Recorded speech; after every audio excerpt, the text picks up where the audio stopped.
चोपडा तालुक्यातील 2 गावे ज्यांची ओळखच कांद्याच्या शिवारांनी आहे।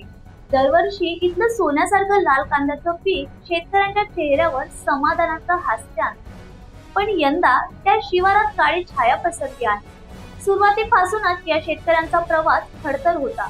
पावसाळ्यात झालेल्या अतिवृष्टीने पेरलेलं कांद्याचं बी वाहून गेलं। शेतकऱ्यांनी हात टेकले नाही, पुन्हा मेहनतीने खर्चिक पद्धतीने त्यांनी रोपं लावली, पण नियतीने जणू डावच फिरवला। काही दिवसातच पीळ रोगाचा प्रादुर्भाव दिसू लागला। फवारण्या करून शेतकऱ्यांनी पीक वाचवण्याचा प्रयत्न केला, पण आता तर करपा बुरशीजन्य रोगाने शेतात हाहाकार माजवला आहे। आज लासूर आणि चौगावच्या शिवारात पाहिलं तर हिरवं कांद्याचं पीक जांभळट काळ्या डागांनी भरलेलं दिसतं। पात पूर्णपणे सुकून जाते। वाऱ्यावर उडणाऱ्या त्या सुकलेल्या पातीसोबत शेतकऱ्यांच्या आशाही उडत आहेत। प्रति एकर हजारो रुपये खर्च करूनही आज या शेतकऱ्यांना 60 ते 70% नुकसान सोसावं लागत आहे। महागडी औषधं, फवारण्या, मेहनत काहीही उपयोगी ठरत नाही।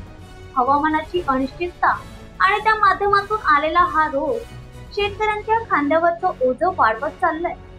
लाखो रुपये खर्च करून सुद्धा सरासरी उत्पन्नही मिळत नाहीये। आता कर्ज कसं फेडायचं असं म्हणताना शेतकरी भावुक होतो आणि त्याचे डोळे पाणावतात। लासूर चौगाव परिसरातील शेतकऱ्यांच्या या पाणावलेल्या नजरा आता शासनाकडे एकटक लागल्या आहेत। त्यांच्या अपेक्षा सोप्या आहेत।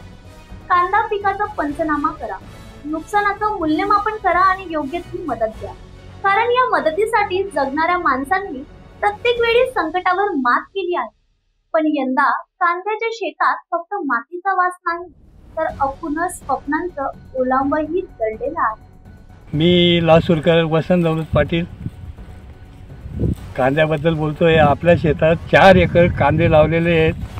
पावसामुळे आधीच फटका बसला, नंतर अजून त्याच्यावर करपा नावाचा रोग आहे, ह्या पद्धतीने तो कांदा झालेला आहे। तरी शासनाने आमच्या शेतकऱ्यांबद्दल लासूर शिवारातील शेतकऱ्यांसाठी काहीतरी पंचनामे करून भरपाई द्यावी, कारण की या कांद्याला एवढा खर्च आला, एकरी 60,000 रुपये खर्च येऊन सुद्धा हा समाल झालेला आहे। त्याबद्दल शासनाने आमच्याकडे लक्ष देऊन काहीतरी पंचनामे सुरुवात करावे ही विनंती। न्यूज एक्सप्रेस करिता परेश पालीवाल यांची बातमी।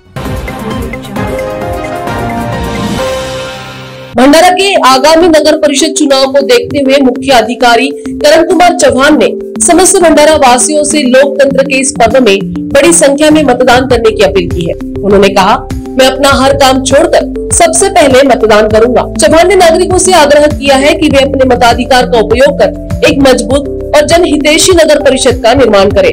नगर परिषद भंडारा की आगामी चुनाव प्रक्रिया को लेकर नागरिकों में अब उत्साह बढ़ता दिखाई दे रहा है।